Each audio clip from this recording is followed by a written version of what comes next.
So hello guys, तो ये हमारी करंट अफेयर्स की रिवीजन वाली क्लास है। तो चलिए फिर स्टार्ट करते हैं आज की क्लास बिना टाइम वेस्ट करे।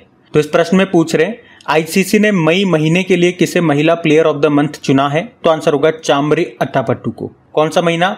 मई महीने की बात कर रहे हैं। तो महिलाओं में तो चुना है चामरी अट्टापट्टू को, ये श्रीलंका की है, और पुरुषों में चुना है गुडाकेश मोती को, ये वेस्ट इंडीज के हैं। वैसे चामरी अट्टापट्टू को दूसरी बार चुना गया है ICC women's player of the month. इससे पहले सितंबर 2023 में भी इनको चुना गया था। और अभी एक और कारण से इनका नाम न्यूज में था कि 2023 के लिए उन्हें आईसीसी महिला world cricketer of the year का अवार्ड मिला था। तो ध्यान रखना ये।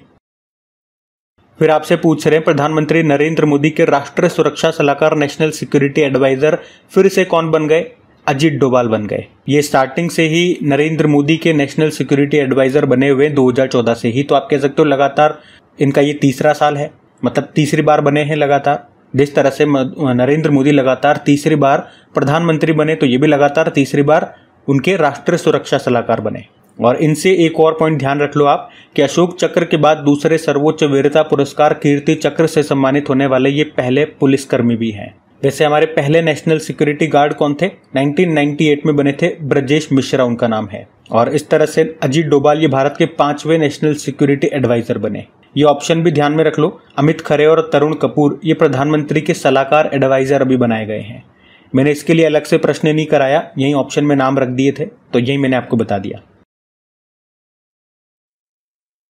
फिर पूछ रहे हैं विश्व रक्तदाता दिवस वर्ल्ड ब्लड डोनर डे कब मनाया जाता है? तो 14 जून को। और 14 जून को ही क्यों मनाते हैं? क्योंकि जो एक साइंटिस्ट थे कार्ल लैंडस्टेनर, उनका जन्मदिन होता है 14 जून को। और क्या ऐसा खास किया था उन्होंने ब्लड ग्रुप की डिस्कवरी की थी। रक्त समूह के खोजकर्ता थे वो। 4 मुख्य रूप से रक्त ग्रुप होते हैं, ब्लड ग्रुप होते हैं, ए, बी, ओ और ए बी। और इसके लिए उन्हें 1930 में मेडिसिन का नोबेल पुरस्कार भी मिला था। देखो ये बड़ा पूछा जाता है एग्जाम में कि यूनिवर्सल डोनर कौन है। तो ओ नेगेटिव जो ब्लड ग्रुप है वो यूनिवर्सल डोनर है, मतलब सबको दे सकता है, लेकिन जब लेने की बात आएगी तो ओ नेगेटिव से ही लेगा। उसी तरह से यूनिवर्सल एक्सेप्टर कौन है? सर्वग्राही, जो सबसे ले सकता है, वो ए बी पॉजिटिव है, ये सबसे ले सकता है, लेकिन देने की बात आएगी तो केवल ए बी पॉजिटिव को ही देगा, मतलब सेम ब्लड ग्रुप को ही देगा। तो ये थोड़ा सा ध्यान में रखना है और ये इंपॉर्टेंट है, याद होना ही चाहिए एग्जाम में आता है ये प्रश्न। और इस बार की थीम क्या है इस डे की? 20 years of celebrating giving thank you blood donors. क्योंकि पहली बार इसको 2004 में मनाया गया था ना, 2024 में 20वीं वर्षगांठ है इसकी। फिर पूछ रहे हैं अभी एक बुक है आई हैव द स्ट्रीट अ कुट्टी क्रिकेट स्टोरी, ये किसकी आत्मकथा है? तो आर अश्विन की, जो भारत के ऑफ स्पिनर है आर अश्विन। और इन्होंने लेखक सिद्धार्थ मोंगा के साथ मिलकर के ये ऑटोबायोग्राफी अभी लॉन्च की है, जिसका नाम है आई हैव द स्ट्रीट्स अ कुट्टी क्रिकेट स्टोरी। अभी किसने मुख्यमंत्री मन्नुयिर काप्पोम योजना शुरू की? तो आंसर होगा इसका तमिलनाडु। तमिलनाडु के मुख्यमंत्री कौन है? एम के स्टालिन। तो उन्होंने ही मृदा स्वास्थ्य में सुधार के लिए ये योजना शुरू की है। तो मतलब इस योजना का मुख्य उद्देश्य की बात करें तो मृदा स्वास्थ्य में सुधार करना इसका मुख्य उद्देश्य है। फिर पूछ रहे अभी हाल ही में जारी डेटा के अनुसार भारत दुनिया में नाइट्रस ऑक्साइड के उत्सर्जन के मामले में कौन से स्थान पर है? तो दूसरे स्थान पर। नाइट्रस ऑक्साइड को लिखते हैं N2O। ये एक ग्रीन हाउस गैस है जो वातावरण को कार्बन डाइऑक्साइड से भी ज्यादा गर्म करती है। और भारत नाइट्रस ऑक्साइड के 11% उत्सर्जन के साथ दूसरे स्थान पर है पूरे विश्व में। चाइना 16% उत्सर्जन के साथ पहले स्थान पर है। और earth system science data journal ने इसको प्रकाशित किया था, इसको जारी किया डेटा को। और उसके अनुसार इस नाइट्रस ऑक्साइड के उत्सर्जन का जो प्रमुख स्रोत है वो उर्वरक का उपयोग है, यूज ऑफ फर्टिलाइजर्स, ये ध्यान रखना। फिर पूछ रहे हैं अभी 2024 में G7 की अध्यक्षता कौन कर रहा है? तो आंसर होगा इटली। अभी इसका आयोजन हुआ और 2024 में इसका 50वां एडिशन है। कहाँ पे हुआ? इटली के अपुलिया के फसानो शहर में। भारत की तरफ से प्रधानमंत्री नरेंद्र मोदी ने हिस्सा लिया इसमें। वैसे भारत G7 का मेंबर नहीं है, लेकिन हमने गेस्ट कंट्री के रूप में इसमें भाग लिया था। लास्ट टाइम याद रखना 2023 में जापान ने इसको होस्ट किया था। G7 में कौन कौन से देश होते हैं? तो एक ट्रिक से हमने याद किया है, गर्लफ्रेंड को जूस पिलाना है। तो G से जर्मनी, F से फ्रांस, J से जापान, U से US, I से इटली, C से कनाडा और E से इंग्लैंड। इटली में हुआ तो इटली के स्टैटिक भी याद रखना, कैपिटल रोम है और यहीं पे फूड एग्रीकल्चर ऑर्गेनाइजेशन का हेडक्वार्टर है। करेंसी यूरो है, प्रेसिडेंट है सर्जियो मेट्टारोला, प्रधानमंत्री हैं जॉर्जो मेलोनी। फिर आपसे पूछ रहे हैं और ये इंपॉर्टेंट प्रश्न है कि मंगल ग्रह के एक गड्ढे का नाम मुर्सन के नाम पर रखा गया है, ये किस भारतीय राज्य का एक शहर है मुर्सन? तो उत्तर प्रदेश का है। देखो इसको शॉर्ट में मैं आपको समझाता हूँ। देखो इस प्रश्न में केवल एक गड्ढे की बात नहीं होगी, 3 गड्ढों की बात हो रही है। तो पहले तो ये याद रखना किस ग्रह किस प्लेनेट की बात कर रहे हैं, मंगल ग्रह मार्स प्लेनेट की बात कर रहे हैं। तो वहां पे एक गड्ढे का नाम मुर्सन क्रेटर रखा है, ये मुर्सन उत्तर प्रदेश का एक शहर है। एक गड्ढे का नाम हिल्सा क्रेटर रखा है, हिल्सा ये बिहार का एक शहर है। तो उत्तर प्रदेश और बिहार वाले स्टूडेंट के लिए ये आपके लिए नाम मोस्ट इंपॉर्टेंट हो जाते हैं। वैसे तो हम सभी के लिए इंपॉर्टेंट है, लेकिन आपके लिए स्पेशली हो जाते हैं इंपॉर्टेंट, क्योंकि आपकी स्टेट के एग्जाम में डेफिनेटली ये प्रश्न आएगा। अच्छा, इन दोनों के अलावा एक और बड़ा गड्ढा है और उसका नाम लाल क्रेटर रखा है प्रोफेसर देवेंद्र लाल के नाम पे। और ये कौन है? ये भौतिकी रिसर्च प्रयोगशाला यानी कि फिजिकल रिसर्च लेबोरेटरी के पूर्व निदेशक हैं। और ये कहाँ पर है? भौतिकी रिसर्च प्रयोगशाला, ये अहमदाबाद गुजरात में है। और ये तीनों गड्ढे मंगल ग्रह पर थॉरस ज्वालामुखी क्षेत्र में पाए गए। इसमें जो सबसे बड़ा गड्ढा है जिसका नाम हमने लाल क्रेटर रखा, इसका व्यास डायमीटर 65 किलोमीटर है और बाकी दोनों जो छोटे गड्ढे हैं उनका व्यास 10 किलोमीटर है।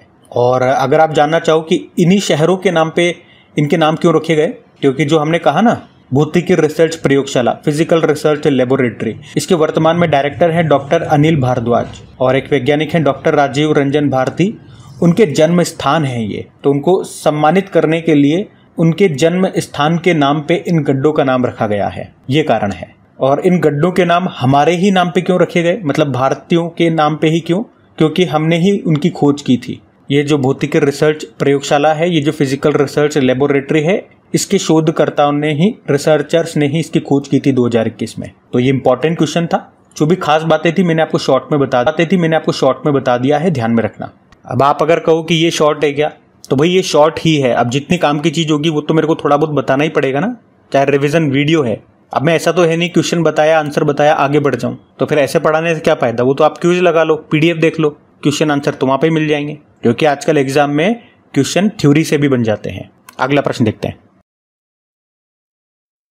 फिर आपसे पूछ रहे हैं भारत के प्रधानमंत्री के जो प्रधान सचिव प्रिंसिपल सेक्रेटरी है वो फिर से कौन बन गए? प्रमोद कुमार मिश्रा, जिसे आप पीके मिश्रा कहते हो। और लगातार ये इनका दूसरा कार्यकाल है इस पद पर। देखो प्रधानमंत्री जो कार्यालय होता है जिसे आप पीएमओ बोलते हो, उसके प्रमुख यही होते हैं प्रधानमंत्री के प्रधान सचिव। वैसे भारत के पहले प्रधान सचिव कौन थे? ये पीएन हक्सर थे, जिन्हें 1973 में प्रधानमंत्री जो इंदिरा गांधी थी उनके प्रधान सचिव के रूप में इनको नियुक्त किया गया था। और ये जो पीके मिश्रा हैं, जो मोदी जी के प्रधान सचिव प्रिंसिपल सेक्रेटरी हैं, ये 13वें नंबर के प्रधान सचिव हैं, ये भी मैं आपको बता दूं। और उपेंद्र द्विवेदी की बात कर लें तो ये अभी हमारे नए थल सेना प्रमुख बने हैं, 30वें नंबर के, मनोज पांडे की जगह आए। और उसी तरह से अगर पूछे हमारे नए नौसेना प्रमुख नेवल चीफ कौन है, तो दिनेश कुमार त्रिपाठी हैं, जो कि आर हरि कुमार की जगह आए थे। अभी यूनाइटेड नेशन जनरल असेंबली के 79th सत्र के अध्यक्ष बनाए गए थे कौन? फिलेमोन यांग। और ये किस देश के हैं? कैमरून थे कौन? फिलेमोन यांग। और ये किस देश के हैं? कैमरून के हैं। वैसे अभी 78th सत्र के अध्यक्ष तो डेनिस फ्रांसिस हैं, ये त्रिनिदाद और टोबैगो देश के हैं। ये दोनों मैंने आपको बता दिया, दोनों ध्यान रखना, इंपॉर्टेंट प्रश्न है। इस प्रश्न में पूछ रहे हैं वैश्विक पवन दिवस वर्ल्ड विंड डे कब मनाया गया, तो आंसर होगा 15 जून को। 15 जून को मनाते हैं वर्ल्ड विंड डे, पहली बार 2007 में मनाया था। आपको बताए हमारे रिन्यूएबल एनर्जी यानी कि अक्षय ऊर्जा का लक्ष्य क्या है भारत का? 2030 तक 500 गीगावाट अक्षय ऊर्जा हमें प्रोड्यूस करनी है। और इस 500 गीगावाट में भी विंड एनर्जी का कितना टारगेट है? 140 गीगावाट। वैसे अभी हमारे नए न्यू एंड रिन्यूएबल एनर्जी मंत्री कौन बन गए हैं? प्रहलाद जोशी बन गए हैं, याद रखना। इनके पास एक और मंत्रालय है, कौन सा? Consumer affairs, food and public distribution. ये ट्रिक से मैं आपको याद करा चुका हूं। ये जब मैं बोल रहा हूं तो मैं वो ट्रिक्स को याद करके बोल रहा हूं, अपने आप दिमाग में आ रही है और मैं बोलता जा रहा हूं। तो अगर वो ट्रिकी वीडियो नहीं देखा तो जरूर देख लेना। सारे कैबिनेट मंत्रियों के नाम यूं चुटकियों में याद हो जाएंगे आपको। फिर आपसे पूछ रहे हैं, देखो अभी किस राज्य की पुलिस ने मिशन निश्चय योजना शुरू की थी, तो आंसर होगा पंजाब ने। तो इसमें पंजाब पुलिस ने बॉर्डर सिक्योरिटी फोर्स और विलेज की जो डिफेंस कम्युनिटीज होती है उनके साथ मिलकर के ये निश्चय नाम से एक योजना शुरू की थी। पंजाब में एक फजलका जिला है और उस जिले में जो भारत पाक बॉर्डर पे 42 गांव हैं वहाँ पे इसको शुरू किया था। मतलब घर घर जाकर के वहाँ पे लोगों से संपर्क किया, नशीले पदार्थों की मांग आपूर्ति के बारे में खुफिया जानकारी जुटाई। इस तरह का ये मिशन था। सिंपल सा याद रखेंगे। क्या नाम है मिशन का? निश्चय मिशन शुरू किया पंजाब पुलिस ने। फिर पूछ रहे रज पर्व महोत्सव ये कहाँ पे मनाया गया? तो आंसर होगा उड़ीसा में मनाया जाता है। अभी 14 जून को ये मनाया गया था। ये महोत्सव धरती माँ को समर्पित है। इसमें 3 दिनों तक धरती माँ की विशेष पूजा होती है। और उड़ीसा के कुछ और महोत्सव हैं, ये मैंने यहाँ लिख दिया, आप आराम से रीड कर सकते हैं। हम अगला प्रश्न देखते हैं। फिर पूछ रहे हैं अभी गेल इंडिया ने 60,000 करोड़ रुपए के निवेश से भारत की सबसे बड़ी इथेन क्रैकर परियोजना कहां पे स्थापित करने की घोषणा की थी? तो मध्य प्रदेश में। मध्य प्रदेश के सीहोर जिले में भारत की ये सबसे बड़ी इथेन क्रैकर परियोजना है, इसलिए मैं प्रश्न लेकर के आया। 60,000 करोड़ की लागत आएगी। क्या होगा ये बात कर लेते हैं हम। तो इसमें इथेन को एथिलीन में तोड़ा जाएगा और फिर इस एथिलीन का उपयोग पेट्रोकेमिकल इंडस्ट्रीज में किया जाएगा। वहां पे इसका इस्तेमाल प्लास्टिक बनाने में, रबड़ बनाने में या जो भी पेट्रोकेमिकल प्रोडक्ट्स होते हैं वो बनाने में किया जाएगा। इथेन का केमिकल फॉर्मूला क्या होता है? C2H6 होता है। गेल की बात कर ले, गेल बनाएगा ना। गेल मतलब gas authority of India limited. स्थापना होती है 1984 में, नई दिल्ली में मुख्यालय है और CMD है संदीप कुमार गुप्ता। फिर पूछ रहे अंतरराष्ट्रीय ख्याति प्राप्त कलाकार है राजीव तारानाथ, इनका निधन हो गया। इनका संबंध किस से है? तो आंसर होगा सरोद वादक थे ये। 2019 में पद्मश्री और सन 2000 में संगीत नाटक अकादमी पुरस्कार मिला था। हाल ही में निधन हो गया। फिर पूछ रहे हैं अभी विश्व बैंक के कंटेनर पोर्ट प्रदर्शन सूचकांक 2023 में टॉप 20 में शामिल भारत का एकमात्र पोर्ट बंदरगाह कौन सा है? तो आंसर होगा विशाखापत्तनम पोर्ट। तो कौन सा इंडेक्स है? कंटेनर पोर्ट परफॉर्मेंस इंडेक्स 2024 है। इसको जारी किया है वर्ल्ड बैंक ने, इसीलिए ये प्रश्न में लेकर के आया। वर्ल्ड बैंक आप जानते ही हो मुख्यालय वॉशिंगटन DC में है। 1944 में स्थापना होती है और अध्यक्ष अजय बंगा है। तो इस इंडेक्स में टॉप 20 में भारत का एकमात्र पोर्ट है विशाखापत्तनम पोर्ट, जो आंध्र प्रदेश में मिलेगा। इस लिस्ट में वो 19वें स्थान पर है। पहले स्थान पे चाइना का यांगशान पोर्ट है, दूसरे पे ओमान का सलाला पोर्ट है।